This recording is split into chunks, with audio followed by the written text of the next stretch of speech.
Oi, aqui é a Natália Souza, do Para Dar Nome às Coisas, e eu tô muito feliz em participar do primeiro amigo secreto de podcasters do TikTok. Eu tirei a Marcela Ceribelli, a Má, do Bom Dia Óbvios, e o meu presente vai ser um livro que eu amo e que bombou muito no TikTok, O Tudo é Rio. A forma com que a Carla Madeira traduz o mundo interno de cada personagem, meu Deus, é arrebatadora. O TikTok esse ano fez milhões de pessoas voltarem a ler. Um simples TikTok pode gerar um grande impacto. Descubra livros incríveis e muito mais no TikTok.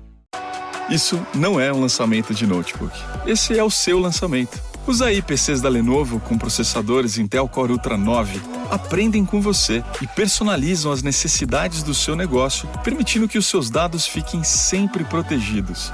Essa é uma das várias soluções para ajudar você a ser mais você. Saiba mais em www.lenovo.com/IA para você.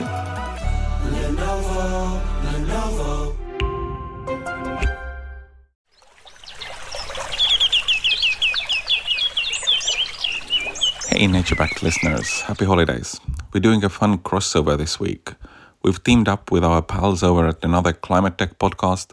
They're part of the Climate Media Collective too, and we're swapping episodes. So without further ado, here's Ryan Grant Little with a great conversation with comedian Stuart Goldsmith. Enjoy!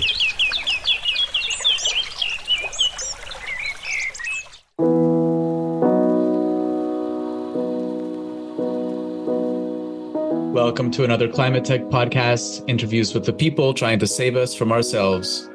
Stuart Goldsmith is a stand-up comedian whose own climate anxiety has led him to develop an entire routine about climate change. He's been described both as the funny side of climate change and as someone who serves as a cherry on top of a very satisfying cake. It was way too much fun researching this episode since it just involved me watching YouTube clips of Stuart's very funny stuff.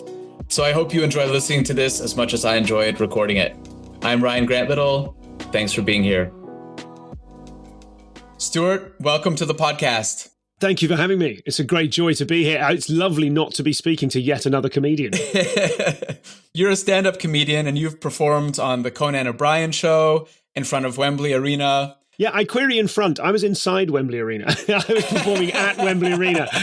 I have been a street performer in my time, but on this occasion I was not in front of Wembley Arena. I was in it. Okay, so you've been at a concert in Wembley Arena and you're a stand-up comedian, so you're a stand-up comedian who's been at Wembley Arena. I get it. I understand. I was very lucky. I was performing a support slot for a hugely famous comic, so I did a couple of nights actually of doing like 15 or 20 minutes before the main act came on to 16,000 people. Wow, okay. Which I'm only belaboring because I thought it was funny that you said in front. I'm not obsessed with my credentials in the way that certain American stand-ups are. So are you nervous to be in front of another Climate Tech podcast's audience now? Well, do you know, it's not nerves exactly. I go towards things that scare me. I always have. I've had a very fun career on that basis. But what is exciting about this, it's a relief and a joy to be talking about something different, but also I have to keep reminding myself that as a comic in the climate space, I have something to offer because I'm not an expert on climate. And we were talking before we hit record about how many PhDs you would need in how many subjects in order to feel like you really understood all of it.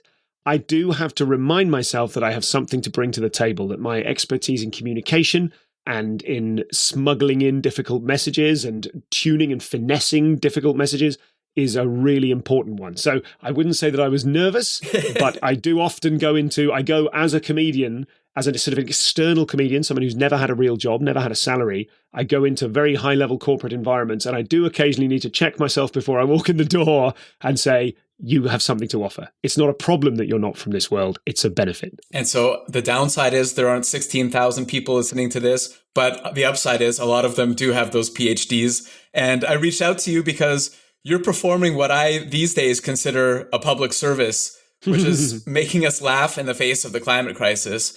And as someone who works full time in the space, I can say that humor is pretty much the only thing that keeps me going, especially since I quit drinking. So, well done. Congratulations. How did you decide to pursue this as a niche? Well, I mean, it's a kind of actory thing to say, well, I think it chose me. But all I really mean by that is I have been a stand-up comic for nearly 20 years. And it's a combination of things. I was suffering from enormous eco-dread myself. I would start to, as someone who is outside of a kind of a sort of what would I say, a mediated kind of corporate experience or a scientific or an academic experience. It's been a long time since I went to college. And I exist in this funny, frothy little world of stand-up. And I read the newspapers, and I sort of, the way when COVID happened, about 6 months before COVID, you started seeing little page 18 stories that crept closer and closer and closer to the front page.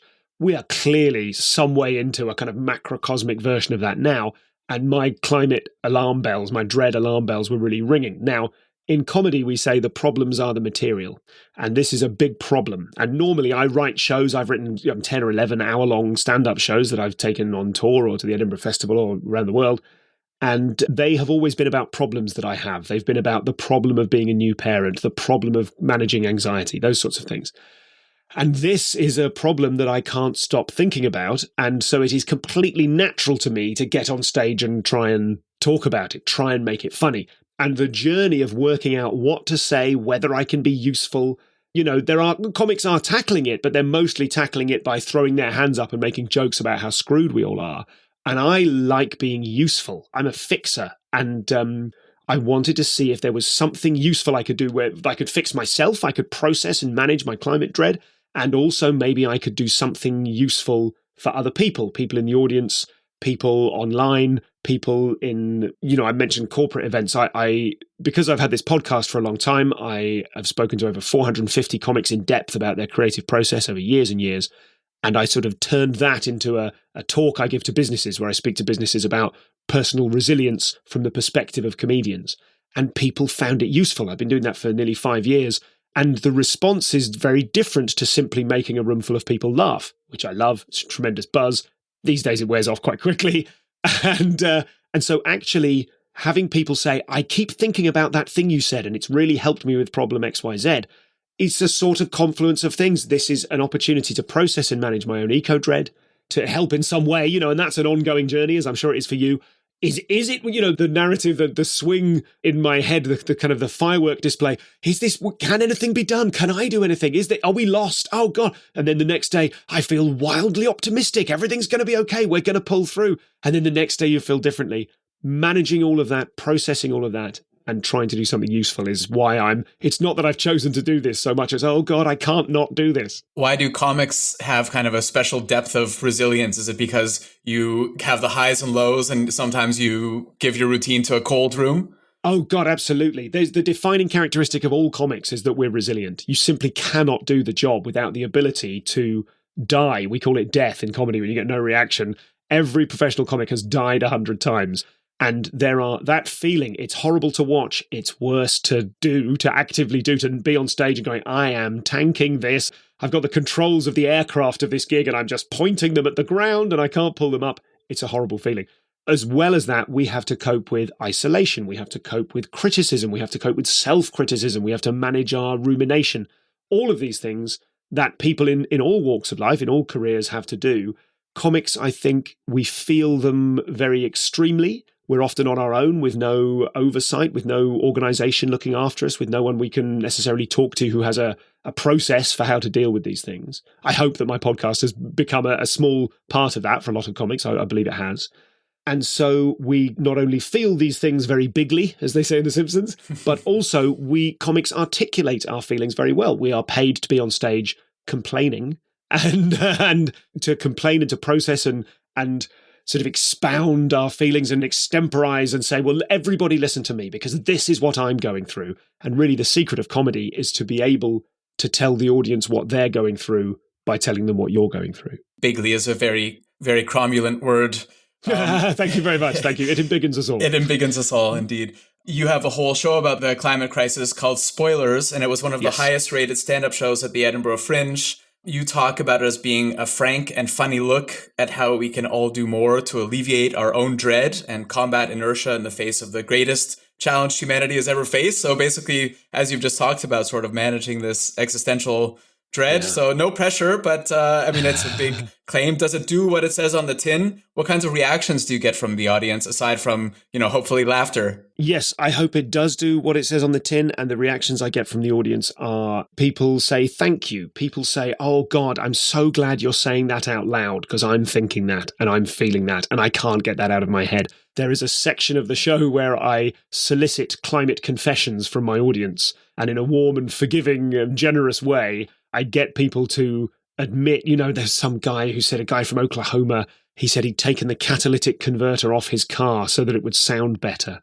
That's an extreme example. There was one gentleman who said he has his hot tub set to a timer, so it's always warm in the morning in case he wants to get in, and he often doesn't. Oh boy. But what's fun about that, not that I'm celebrating these actions, I'm sort of celebrating the admission of these actions, because as I confront what can I usefully do, and as we may talk about, there is a concern there for me. Comedy is a pressure release. Is it good to be releasing steam about this? Should we not be building up ahead of steam? Should we not be? But there's an argument that says we shouldn't be coping. We should be getting angry and using that anger to create and to motivate action. I hope what I'm doing with the show and with these confessions in particular is saying, listen, if we hide away, keeping quiet about our own climate guilt and fearing being called out on our hypocrisy is just another way of sticking our heads in the sand. It's just another way of pretending that this isn't really happening. It isn't happening to me. It's not going to be as big as everyone. Oh, come on, it can't be that bad. And actually, we have to confront it. And that is what comedy's really good at doing, is confronting bad news with laughter and saying, oh my, and holding hands and saying, isn't this awful? Let's accept it's awful and let's try and change, rather than we don't accept that we're in serious trouble. We don't accept the challenges are immense and we run away and hide and we feel small and sheltered. Yeah, I think taking action and also blowing off steam is really kind of the middle way between denial and burnout, right? I mean, it's the only way forward, because if you just try to take action, and I see this a lot in the industry, a lot of people right now are, COP28 is coming up and it's, not looking super great, where 2024 is going to be the hottest year on record. And, things are going to get worse before they get better, if they do get better. And so we have to kind of put on the shoes for the long run. And I think for me also, blowing off steam is really important. And that's why humor for me is really, I think, important. I absolutely, just on that point, there are all sorts of people that come to see the show, and there are all sorts of people at different places in there, and I can't think of a better word than journey, but, people, some people have got PhDs in, climate management or resources, whatever. Some people have read some blogs. Some people have not paid attention to it at all and don't really... Some people are YouTubing how to take off their catalytic converter. 100%, yes. Some people are getting annoyed at Greta Thunberg's tweets and tweeting underneath saying they're going to do extra donuts in their SUV. Yeah, right. So everyone's at a different place. One of the reactions I get quite a lot, certainly in the research of the show and in the performance, after the performance of the show, people who work in climate say, oh God, thank you, I needed to laugh about this. And one of the things I'm realizing is that people who work in climate sectors, climate adjacent sectors, are burnt out and stressed, and they feel like they're going crazy because they think about this and worry about this in their working life. And then they go home and they don't want to tell their partner about it because they don't want to be a drag, and their partner hears it a lot, and maybe their partner's happy and they want to protect them. And then they go to the bar or the pub or they hang out, they socialize, they go to the barbecue on a Saturday, and they don't want to, what have you been doing at work, Steve? And you go, I don't really want to talk about it. Or maybe they do want to talk about it, and the other people go, let's save this. Oh God, he's off again. Do you know what I mean? That thing, there is a lot of that about. And the more that we can collectively go, this is real, let's laugh about it, let's be okay. Let's not laugh at the crisis, but let's laugh at our fears. Then the more those people can, what we like, as I've said numerous times, I'm not an expert, but I know how to help experts. If experts are feeling lonely and afraid and burnt out, I can help with that. I mean, the climate crisis is so large and so broad that there is no one type of expert, right? I mean, I see this also in the investment space and the startup space. Nobody can know everything. And that's some of the anxiety that people have when they enter the space, especially as they feel they don't know enough about everything, but in the end, you don't need to know everything. Everybody is playing a supporting role, working towards one goal, right? And whether you're an investor or a coach or a PhD or a comedian, everybody has a role to play in, working towards this goal. I think a lot of the people who work in this space, And also in the impact world, just in the world of trying to save humanity in different ways, have come to the realization that, laying out the facts and some of the doom and gloom, that doesn't lead to change, right? People need to have a glimmer of hope and have to see that that their actions will matter, right? And they have to see what they can do. One of my heroes, especially these days, is Volodymyr Zelensky, the president of Ukraine, who's a comedian. And, even now, if you listen to his interviews, he still manages to be funny, even after all that's happened. The most recent interview I saw with him, he described the 5 or 6 attempts to assassinate him as like, the first one is very interesting, and after that, it's just like COVID. I think, where do you draw on this kind of stuff? And I wonder, do you have any heroes like Volodymyr Zelensky who have used humor before under difficult circumstances or to get through difficult times? Thank you. That's a really good question. I think one of the quotes that I keep thinking about is from Mark Twain. And I say this to my children often, and I try and say it to myself. When you talk to your children about something, you're really talking to yourself, trying to remind yourself. I'm one of those people who works out what he thinks by saying it out loud. The quote I come back to all the time is it's something like, there have been some terrible things in my life, some of which have actually happened. And I love that. I think that is so smart and so witty, but also it's a witty way of saying a really important truth. That I suffer from terrible anxiety.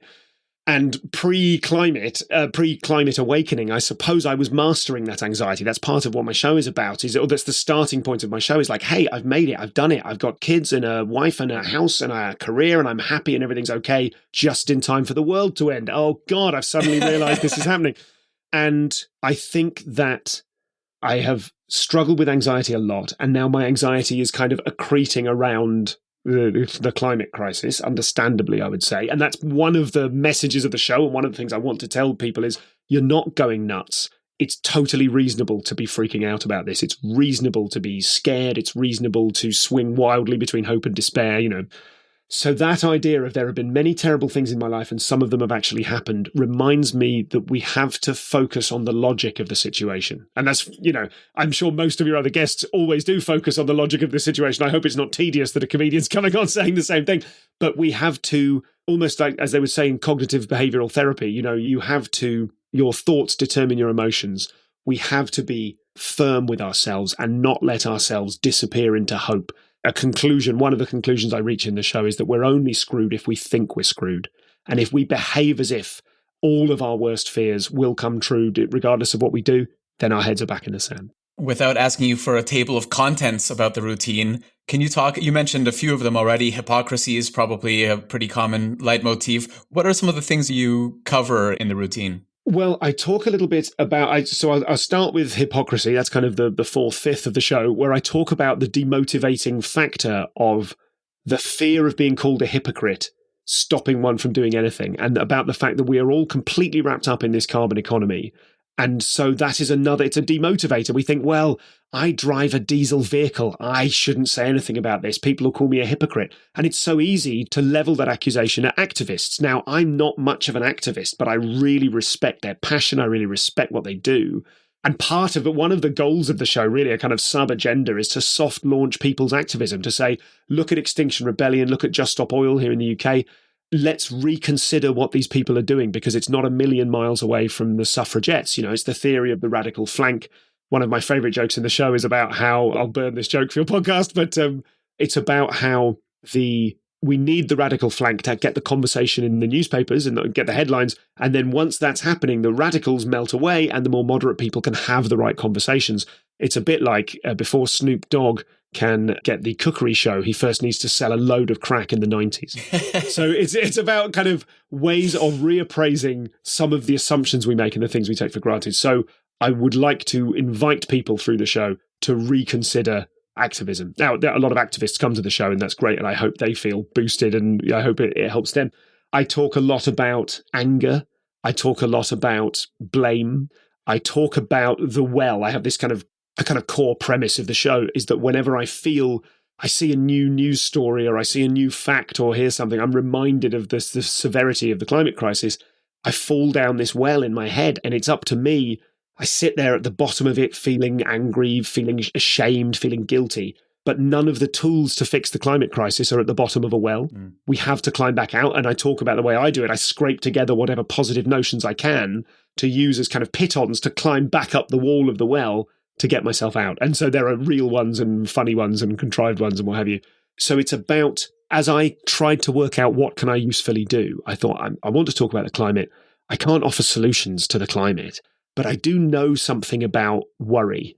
I do know about how I process my own anxiety. And I am a more functional, optimistic, energetic person when I'm feeling good and positive and angry compared to when I'm sat feeling bad at the bottom of a well. So if the show can say to people, you might feel like you're at the bottom of a well, is it useful to you to consider that kind of analogy? How might you climb up for it? We're all at the bottom of the well sometimes. Let's try and climb up out of it together. And if all I do is I just say to people, you're not going mad, there is work to be done here, and you can find out more rather than being so scared and depressed you avoid it. Because I know there are people in my family and there are people all over the world who say, I've stopped watching the news. It's too scary. I've stopped watching the news. And one of the points about the show is you have to continue watching the news. You have to be, just like in lots of social justice issues, we have to learn to be comfortable being uncomfortable. It's really a form of entitlement, isn't it, when you hear people say that I'm just going to tune out and kind of whatever happens. Yes, which is not to say that self-care doesn't exist. You have to be responsible. You have to manage your intake. It's equally not useful to doom scroll. Yeah. We know that. But, find ways to learn from trusted sources that aren't driven by an algorithm of outrage. Find ways to engage with it that suit you and that make you feel active. I'm not being very funny. This is the difficulty as a comic. I'm always like, I've got several hats and I'm like, these are things I passionately think, and here's a joke on the end. And the best bits of my show and the versions of it that I offer to business and what have you, I kind of tailor a version to try and recharge people's climate messaging. I can say to a CSR leader, a sustainability person, what messaging is tired because your people have heard it hundreds of times.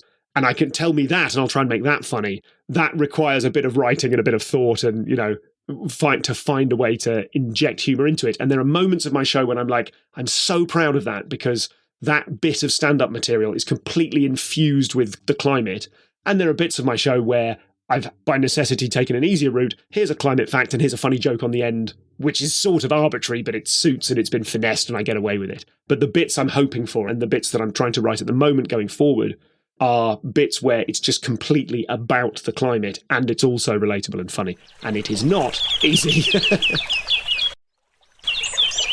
But I'm picturing your rebirth as a self-help guru from anxiety to action, climate change in the 21st century. We've all seen what happens when comedians turn into self-help gurus, so I will really try to tread very carefully. No cooking show for you. So these days, as you've mentioned this a couple of times, but a lot of performers, it's in the nature of the business as a performer that you're for hire for private and corporate events.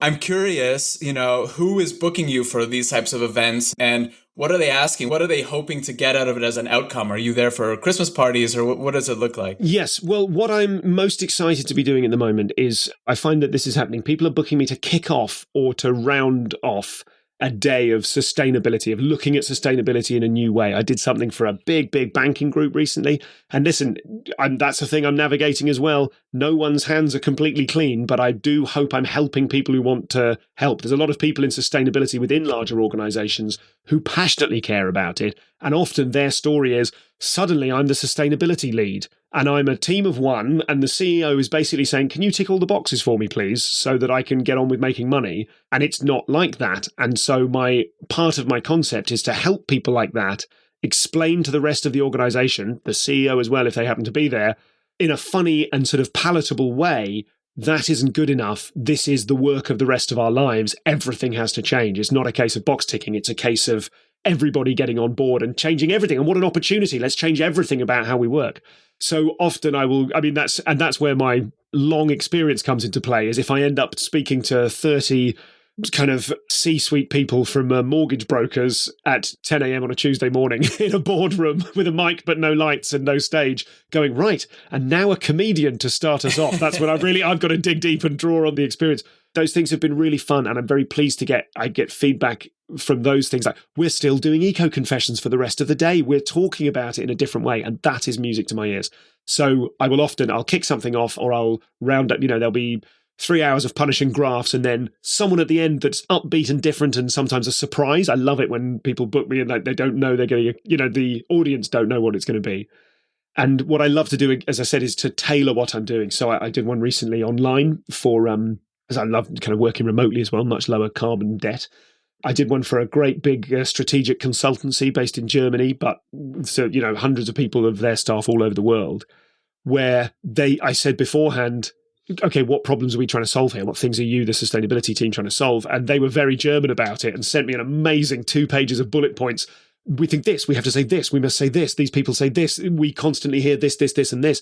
And that's fantastic because one of their big things was flying. They say all of our staff, they're consultants, they're high-level elite people. They feel entitled to the business class lounge. They feel entitled to fly to the States to attend a workshop. And we have to say to them, we know that feels lovely and we know you feel special, but we have to realign what we think of as the treats that we deserve. And we need to think about those differently. I get the briefing sheet. I'm sat there Monday morning going, how can I fix these problems? And I have to remember, no, they have to fix the problems. I have to raise the problems, make the conversation palatable, and help them, assist them in fixing their problems. Yeah, I think that's a really good point. And I guess you have to make some decisions around this. I also do consulting for large corporates, and kind of my bar is, as long as there's a will to change. I mean, there's some of these biggest companies that we need to get on board, right? And that have the largest footprint, but also have the largest potential to make change, right? So my bar is, is there a willingness? Is it a sincere willingness to change? Or is this kind of, something they want to be able to put in an annual report? And I think a lot of them are in the former camp, luckily. Yes. And I wonder, yes, I'm refining. I'm only just at the very beginning of realizing that I am refining and need to better refine my sense of, do they really care? A lot of the people I'm meeting really care. Yeah. But once or twice I've had meetings with people, I've just had a little kind of spider sense of going, oh, this is money making in a green hat. Yes. But then maybe I just feel that the person I'm speaking to is a bit salesy in their delivery. Maybe there's someone I've already ticked off in my head as like, these guys mean it. And actually that's because they're charming and they're saying the right things to me and I'm not expert enough. So that's another thing I'm continuing to navigate, as I'm sure you do far more expertly than I. Or maybe they care, but their boss doesn't care, but their boss cares, and so on. Yeah.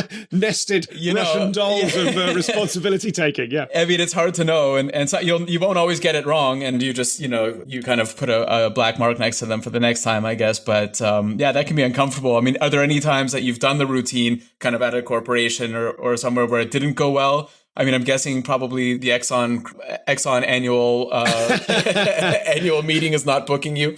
I'm pleased not to have been approached by Exxon, thank you. But yes, I do have certain lines as to who I will work for and who I won't.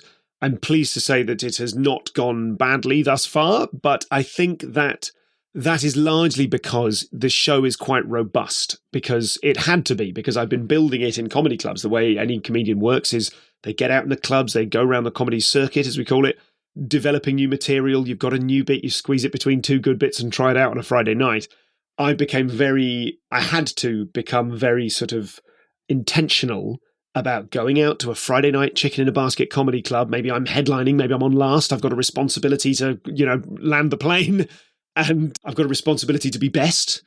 And I'm going out there doing 5 minutes of Trust Me, I'm a Comedian, and then gear changing and going, now we're going to talk about the climate. And I realize you've paid for babysitters, and I realize this is your Friday night out, but I'm going to talk about the climate and I'm going to make you eat it. And that process, which was not, there were tougher gigs in that, that has been a real roller coaster. It has made the material robust because it's been pressure tested. And at the moment, in the arc of kind of where I'm at with this show, I'm sitting pretty, about to do a run at the Soho Theatre. It's selling very nicely. I'm very excited to go and bring the show to more people. And so I've done all the robust, I've done the hard work. It's like a victory lap this week. I can't wait for it. I'm just starting in a couple of days. But as regards the next show, which I've just got notions at the moment. I don't need to deliver it maybe for 18 months to a year. At some point within that time frame, I'm going to have to get back out there in the clubs and go, right, I know I can probably open with climate. I can definitely open with climate now because I've got robust climate stuff. And then I'm going to have to do weaker or experimental stuff. And as you can imagine, if I tell a joke about, socks, then an audience, if they don't laugh at it, I'll just move on. If I tell a joke about ocean acidification, a new joke, and the audience don't laugh at it, they're angry and sad now. It's much harder to move on from. And I'm very pleased not to be in the bowels of that experience right now. But the bowels are always ahead of me, as no one has ever said before. Yeah, that's definitely not a Mark Twain quote. I tell you what, though, just you mentioning quotes again, there was another thing I wanted to say, which is that it's a brilliant comedian who works in the UK called Catherine Bohart, an Irish comedian. And she says something like, and I don't want to say it, but I'll get the point across without quoting her deliberately, but she came on my podcast, she's a fantastic guest and brilliant comic. She talked about how there is always a part of the comic's brain, and we all know this, but she articulated it very well. She said there's always part of the comic's brain who is living in the worst moment of your life, and a little part of you is thinking, could this be funny? Could this be funny? I've been, whatever it is, I've broken up with my partner, I've lost a family member, I'm in just having a disaster, some awful thing is happening, and a tiny part of you is going, could this one day be funny? And I think that's, if the problems are the material, the climate problems are going to remain topical, I'm sure, for the rest of my life. There's plenty of problems, and we have to look at them. My job, you don't have to do this. I have to look at them and go, could this be funny? I love that. It's a very interesting way to process trauma or cope. Yes, and listen, comedy isn't therapy. You should get, but you can do comedy whilst also getting therapy. Lots of it. One isn't a substitute for the other. That comedy can have a therapeutic value to the audience, and sometimes it certainly does to the performer. When you're going through something hard and you get to go on stage and complain about it every night and be lauded and applauded for the way you articulated the awful time you're having with your child or whatever, it can have a therapeutic value, but let's not substitute it for actual therapy, which so many of us so need. That's an excellent point. You talked a moment ago about talking to consultants about business class travel, which feels to me like a very electric subject as well, because yes. I know a lot of consultants. But one of your bits, I feel next time I fly economy, which is how I usually fly, I'm going to hold my head up high. And I wondered if you want to talk about your own policy about air travel. Well, thank you. Thanks for teeing me up. That was very, very well done, Letterman. I think that it's a true story. I did an engagement in Zurich. I flew to Zurich to talk about resilience. And I had never flown business class before, and they offered me business class flight. And I'd always resented people in business class when you have to walk through them. You have to walk between the people who are better than you and can prove it. And on this occasion, I talk in the set about being on the other side of the looking glass and go, oh my God, by the time I've been carried onto the plane by the pilot and given metal cutlery because terrorists, as we know, can't afford business class. That I went through this wonderful experience and really was hating myself, going, oh God, I'm on the other side of it now. I'm looking down on everyone else. And then at the function in Zurich, someone pointed out to me that business class generates 3 times as much carbon. I'm sure you know this, because of the weight you take up on the plane, the extra space and so on. It's 3 times worse. So I made a solemn commitment, starting as soon as I got home, that from now on I will use it as a piece of climate communication. And my policy now is when I'm offered business class, I say, thank you, it's a very kind offer, but I decline business class on climate ethics grounds. It's an opportunity to have that conversation, to share that information with people, because flying is wonderful. Business class is superb, but nothing feels as good, Ryan, as walking through business class, knowing that you were offered it, but declined on climate ethics grounds. And it's a lovely celebratory moment in the show, which I hope highlights my own hypocrisy, highlights all of our hypocrisies. But also there is we're not going to save the world, one recyclable cup at a time, but that's no reason not to do it. Using your actions as a means of communicating your intent is important. Obviously within that, and I have another thing in the show about the fact that we'll all end up on trial for climate crimes 20, 30 years down the line. And I think that, who knows, maybe this interview will be used as evidence against me. I think that we're always trying, as I said before, we are stuck in this fear of hypocrisy. We are inside a carbon economy. We're active inside a carbon economy. I've been invited to speak at a huge event in Phoenix, Arizona, I really want to go. I think I could say useful stuff. I think I could help, but at what cost? And it's a thing that we all have to keep in the forefront of our minds, because there are people who are like, I work in the climate, so I never fly. And there are people who are like, well, because I work in the climate, I'm allowed to fly. And we have to keep interrogating that. I don't know the answer, but the answer is not to forget about it and stop thinking about it. Yeah, it comes down a lot to whether people believe that individual actions matter a lot or systemic change matters a lot. And yeah, I have some views on that as well. It's complicated. Tell me your views on that, because I love finding out from experts. And tell me, what do you think? I'm a systems person, so I don't expect people to change and do the right thing for the climate. So I think the onus is on us that we have to replace air travel with, some kind of fuel or electric travel. It's going to happen, right? Of course, it's, the question is if we're able to do this in time.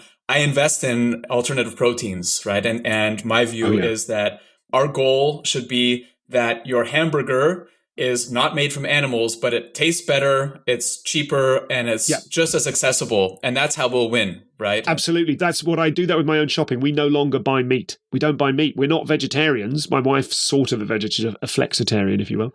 But I just don't buy meat anymore. I will have a burger if I'm out and it's a special occasion, but I don't buy meat because it's cheaper. I feel less, on the rare occasions it goes off and I have to throw it away, I don't feel so bad. There's less guilt. I'm a former vegetarian. I have some traces of guilt, but I'm mostly just doing it for the climate. I want to show the businesses that sell the, whatever it is, whether it's precision fermentation or wherever they get the stuff from, who knows? I want to show the business, I'm a happy customer and I'm happy to buy this. Please keep making it. Because as a vegetarian, I remember when not enough people bought the veggie frankfurters, so the shop stopped selling them. And I'm like, no, I needed those. So I totally agree. I think that because of my misspent youth as a street performer, I observe how crowds move. And, people who understand how crowds move, they know they move as a liquid. They do these tests. I'm sure I've seen a video somewhere, you may know more, about the movement of crowds inside public space. And it's liquid. They put liquid and they put ink into the liquid and they go, that's where the people will go. That's flow. You can't ask the liquid to consider traveling in a different direction. You have to simply change the options so that it can only travel in a positive direction. It's going to be, for me, the three metrics again are it's taste, price, accessibility, and then way farther down is health and climate, and I think that's how people actually make their purchasing decisions. Yes. So does that mean if you apply that to air travel, does that mean that you're going to continue to, I'm not going to put you on the spot here, but I'm trying to make my own mind up. Will you continue to fly until such time as it is made legislatively or economically impossible? What's the plan? Yeah. I continue to fly. My family's 8,000 kilometers away from me. And so I continue to fly to see family. When it's things like vacations or a weekend away, I very much try to take the train, do that type of thing. But especially with family, I don't have an alternative and I want to keep seeing my family. So, of course, but and I fly economy. I'm flying premium economy over the holidays. So I can maybe have kind of half of the, half of the feeling. We need to eat more healthily and as a result lose weight and then incur less of a fuel cost when we fly. I'll be eating a vegan meal on a long haul flight, so I don't know where that leaves me. I do that. I'm on a flight recently, last year sometime I was on a flight and they came around with bottles of water and I hadn't brought my reusable bottle, but I declined the plastic bottle of water. And I thought, good for me. Pat on the back for Stu. Well done. Changing the system. Yes. But, you have to think in systems and you have to behave as a person. And I think, going across on the Queen Elizabeth II is probably also not going to be better for the climate than flying. For sure. So you have 85,000 followers on Instagram. What does that feel like? Because that's not, you're not Taylor Swift, but you're, not a casual user. Do people recognize you in the street? Weirdly, that has started happening. Not in the street. I'm still very niche. 85k is nothing. You get near to 50k, you're like, if I could just break 50k. And then now 85k, I'm thinking, really, 250k is really going to make a difference. It's infinite and it's gamified. As you know, social media is designed by scientists in labs to make us as creators play the game of it. And, the metrics are important. And of course they're not. I think that I know friends with far fewer followers, but the followers are in the right place and are interested in the right thing, and they sell more tickets to show X than I might do. I have had some things go viral. When I was in the States recently, I was at South by Southwest early this year, and I must confess I did not swim there. But I had 4 different videos going viral at the same time. And the thing where you check new followers on Instagram went nuts. It was just bananas. Every time I checked, it was like, bing, 1 second, new follower, 1 second. That was very exciting. That doesn't last. And you need to come to terms with that. You're like, oh, it's going off. And you can't help but do the maths in your head. If this keeps up, I will be Taylor Swift by the end of the week. What it means to me is that I think as the follower numbers go up, you have an increased chance of clinging onto the algorithm. I think of it like Dune. A sandworm goes past the algo and you have to hook onto it and cling on for dear life, And I think that even the people who run the algorithm don't really understand how the algorithm works. It's like, it isn't artificial intelligence, but it may as well be. They've got this, I visualize a sort of shimmering, rotating ball of plasma that's the algorithm. And the people that have created it, all they can do is go, well, it seems to like this. And I think if you have a lot of followers, you have more chance of grabbing onto the sandworm as it whizzes past. So it does increase the possibilities for getting the word out. And also I'm learning, I'm in my mid-40s, I'm not some 20-year-old digital native, and I frequently make clanging errors because I come from a world where the algorithm is like, oh, the idea of people seeing stuff, I can use that to sell things. And as soon as you try and say, please buy a ticket, the algo goes, no, we don't do that here. So you need to just constantly be putting content out into the world. I think that as comics, that can feel dispiriting because now we don't just simply write jokes and tell jokes. We also have to be producer, editor, directors, uploaders, data analysts, all of that kind of stuff. But I am now at quite a satisfying place where I feel like I have created, with help as well, I've got some brilliant help, I've created a good workflow whereby now I'm always on the lookout for things that I can put up there that I can frame in an interesting way that people will be excited about. And it's a great way of connecting with audiences at the end of the day. And I'll put links to your various accounts and your website in the show notes. But for those who don't check the show notes, where's the best place for them to reach you? I would say for your audience, LinkedIn, really. If you're a LinkedIn user, very few comedians seem to know about LinkedIn, so keep it to yourself. But for me, it's like a social media where people sometimes give me really sort of sizable work. I can have conversations on LinkedIn, which I can pursue, and it turns into a Zoom meeting, and it turns into a relationship, and then it turns into some remuneration for actually helping and doing something positive. So I'm trying now to learn how to do what we did with Instagram with LinkedIn. So that's where I would, people interested in climate, what have you, can find me there. But also stuartgoldsmith.com. You will find all of those links and what have you there. And I hope people get in touch. I'm fascinated to talk to you, and I hope you have time when we stop recording for me to grill you on a few things. If anyone wants to talk to me, if anyone listening to this thinks, oh, I could use a comedian in an interesting way, or he said something I totally disagree with, please get in touch. I love meeting new people. I'm on a sort of constant odyssey of learning more about this. And I mentioned before I have ADHD. I'm not great at books, but I love talking and listening and shaping my understanding through conversations. So if anyone passionately disagrees with me or thinks they can be useful to me or I can be useful to them, I would love them to get in touch. Okay, Stuart. Well, I might as well get this grilling over with. So I'll hit stop on the record. Thank you so much. We can have the real chat. Thanks a ton. The extra content chat for the Patreon. for the DVD extras, yeah. Thanks a lot, Stuart. Thanks so much. Thanks for listening to another Climate Tech podcast. It would mean a lot if you would subscribe, rate, and share this podcast. Get in touch anytime with tips and guest recommendations at hello@climatetechpod.com. Find me, Ryan Grant Little, on LinkedIn. If you like the show, subscribe and leave a good rating on the podcast platform of your choice. It would mean a world to us.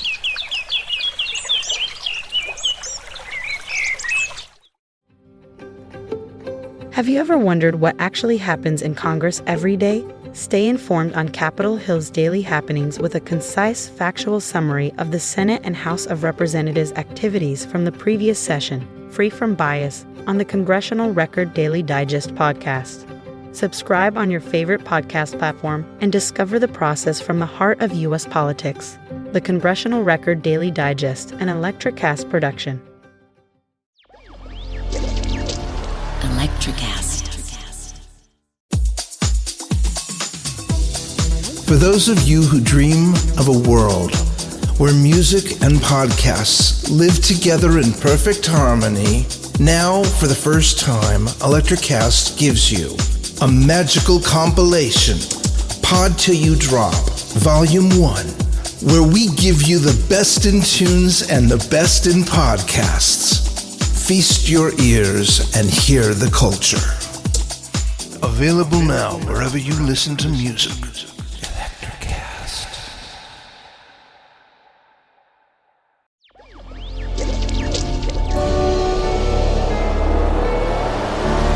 Electricast.